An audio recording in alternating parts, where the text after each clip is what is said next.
So the Doombringer shotgun is amazing, and it's paired pretty well with another weapon which I'm sure you've seen. It's the sniper rifle, the Black Panther, but I just want to kind of run through this and show you kind of how good this is. I'm kind of missing. These are usually a lot better. There you go. But essentially, I just want to show you how good this build is on a pro. So we're doing level 60. We haven't done too much, just so you can get a feel of how much damage this can actually do. And it does also do very well against the Shadowhound, but I feel like this one's a fun one because it also shows you what happens when there's a lot of enemies nearby. Because we have things on it where it reloads after it kills someone, we've also got a quick reload on it, so it's, there we go, don't need to reload after that. Don't need to kill these guys, but I'm just showing you kind of what it does. And then this is the fun part, so we get to here, and you can kind of see just what this is capable of with a mini-boss and against all of these guys. So it's like, look at this. Like, I'm just having a bit of fun with it right now. But oh, I hate the spiders. The spiders don't actually count. I also hate my aim. Like, is this not great? I find this build really fun. And then we seem to be missing one. There you go. Now they're released.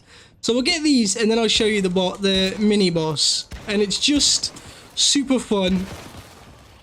They all just die very quickly. And you don't really run out. And let's get this guy out.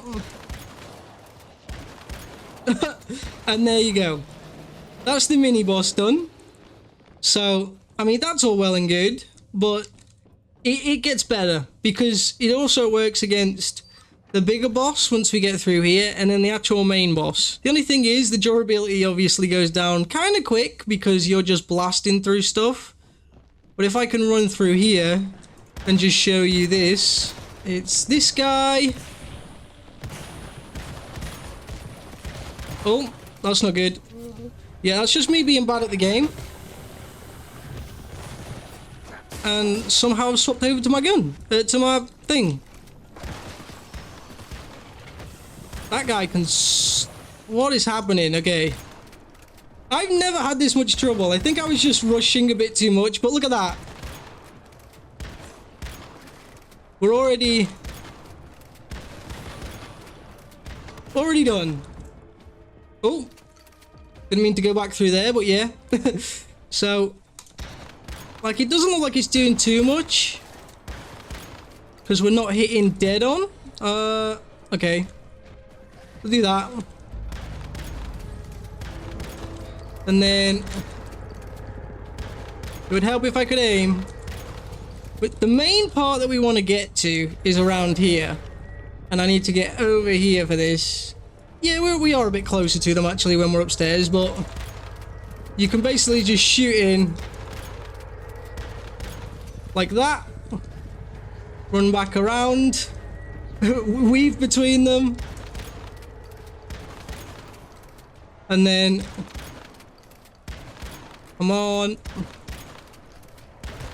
Do you mind? Oh, that's a lot. And then we're nearly done. If I could hit my shots. I guess we're gonna have to wait again. Uh-oh. Well, of course that happened. Come on. Okay. This is where this comes in handy.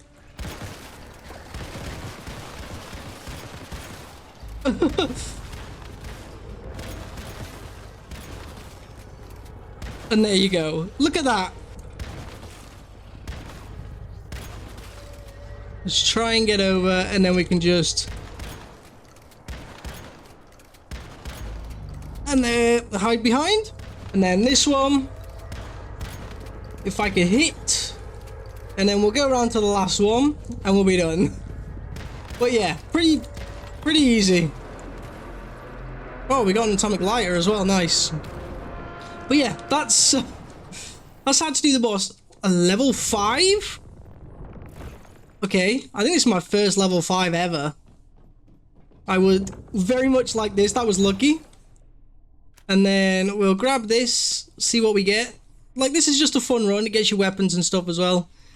Gets you some things. Nothing that I want though, and I will show you what we have. First off, we're going to show you how the shotgun works. The shotgun is great. It does a good amount of damage, as you can see on screen now. However, once we add the Fortress Warfare and the Lone Wolf to it, it does so much more damage. You can see we're like kind of reaching the 80k mark, but it's more around the 60-70k mark.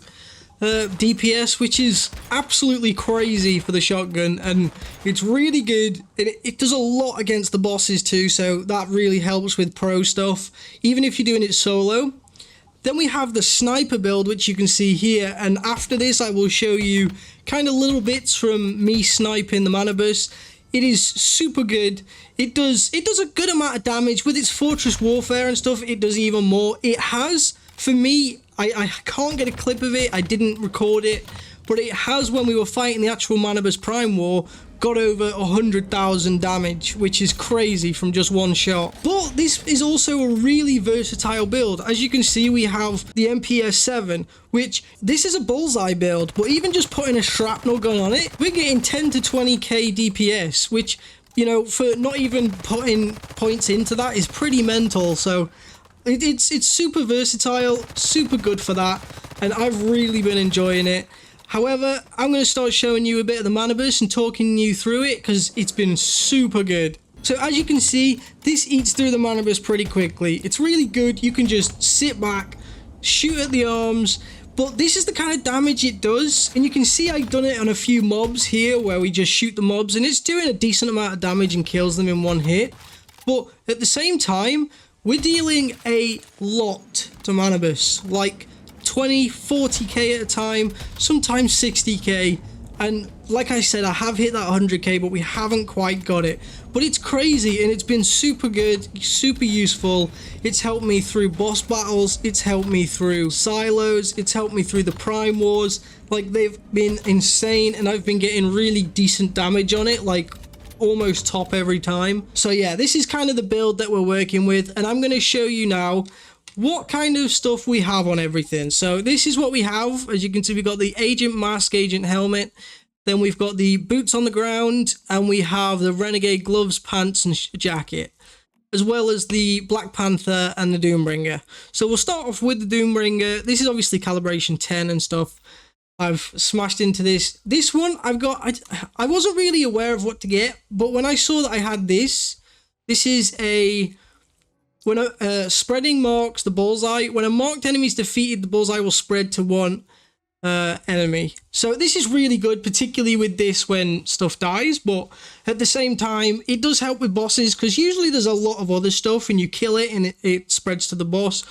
Or if you just put Bullseye on the boss, this has crit damage plus 18% on the target, which is insane. So I kind of have to do that. Plus we have weak spot, another 4.8% weak spot damage on the targets with Bullseye. So we do get crazy damage with this, and it's been super useful for me. And then we'll have a look at the black, oh, hold on, this has lightweight style on it as well. So its reload speed is plus 150%, magazine capacity minus 30%. So this does actually lower it down to 1 round per mag. So I think somewhere we'll find it, but it's got a higher magazine capacity. I'll show you that. However, let's look at the Black Panther now. We have the Recover Mark. When defeating marked enemies, recover 15% HP and 25% stamina. I didn't really have much for this, so that's kind of what I picked. Does have some weapon damage. It does have damage against normal enemies. It's okay, but I haven't actually found much else to do with it. So it's, you know, it works, and that's not optimized, so it still works to do that amount of damage, which is insane. Then we've got the Agent Helmet. We'll go through this. We have Precision Strike, which is hitting a weak spot, grants weak spot damage plus 12% for 3 seconds. And we always shoot at weak spots all the time, so that's crazy. And we can stack it to 3 times. Plus it's got a weak spot damage plus 5.4%. Insane. So that one's pretty good. Then we've got the Agent Mask, which is the most wanted, the Bullseye. Every time an enemy is marked, attack plus 5% for 8 seconds. Effect can stack up to 3 times. So, yeah, again, if we're marking stuff, it's good. Plus, we've got a purple weak spot damage on there for 9.6% on targets with the Bullseye. Again, amazing. And as you can see at the end, we've got an extra Bullseye trigger chance. So that's all good. That's pretty good. And then we have this one, which, you know, isn't... I never find anything with the chest, but this is just when out of combat, gain a stack of 10% reduction for 5 seconds. Just because it's got a blue weak spot damage on it, 5.4%.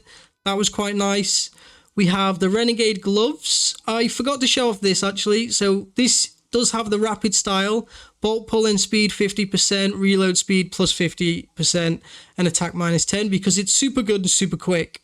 So that's been really good. And it had something about weak spot and crits or something somewhere. I don't know where it is, but yeah, it had that. So that was really good. The gloves, however, we have weak spot damage boost, another 25% to weak spot damage, plus another 3.6% to weak spot damage there. So again, we're just building that weak spot damage up, which does suck when we obviously hit stuff that doesn't have weak spots, but at the minute there's not that much. However, this is another one. First 3 hits after reloading, not exceeding 50% of the mag, is weak spot damage, plus 50%. So that's pretty good because we're reloading a lot. Like, we've got small magazines, we're reloading a lot. We've got another crit damage there, but it's not great, to be honest, at the minute. And then we have the Covered Advanced for the boots on the ground. Taking no damage within 4 seconds grants plus 20% melee, weapon, and status damage for 30 seconds. The effect resets when the duration ends. Which also has weak spot damage plus 5.4%. And this is the kicker, it's got at the bottom magazine capacity plus 7.2%. So that allows us to have 2 more mags again, 2 rounds instead of 1 in the Doombringer, which is great. Then, which I didn't show, the Renegade set gives us extra reload speed, extra weak spot damage, and hitting the same enemy grants 1 stack of Archer Focus, increasing the weak spot damage again by 4%, up to 10 stacks. So 40% more we can have to that, which is crazy. And the stacks are halved when the target's changed. That's cool, you just build it up again. And if it's a boss, it's just going to build up and you're going to have 40%, which is insane. And then we have the Boots on the Ground, which when hitting marked enemies, damage plus 30%. Another great one. And this one is we have head damage reduction and weak spot damage, we have the 10%. So yeah, that's this build. Let me know what kind of builds you do or what you think may improve this. Obviously, I've still got things to upgrade with it. So there's still room for more improvement and us to be able to do more damage with this. I'm looking forward to seeing what I can do, considering I came from an element build and I wasn't too happy with it. I think we were maxing out at like 10 to 12k damage per DPS. So that wasn't great. However, yeah, this has been super good. And it's just this paired with that, because the Lone Wolf, I'll actually show you what the Lone Wolf does. So there's 65. We saw the 80 then. It's it's crazy. But if we go and look at what the Lone Wolf actually does, down here, it says, because we've got a skill rating 3, it says autonomously attacks targets, when the target dies, it spawns a clone. Increase weapon damage received by the attack target by 32.4%. So even more weapon damage increase on those, which is crazy. So yeah, that's very handy and it really boosts your weapon damage, as you saw. That's it for this build. Let me know what other builds you'd kind of like to see and maybe like me to try out in Season 2. I am looking at a shrapnel build. I think shrapnel might be fun. That sounds like a fun one. Obviously, we've got the SMG. I'm looking to get the soccer or whatever it's called. But yeah, that's it for this one. Let me know what you want to see next. Thank you for watching. Like it if you enjoyed this video and subscribe so you don't miss any more of the content here. And I will catch you all in the next one.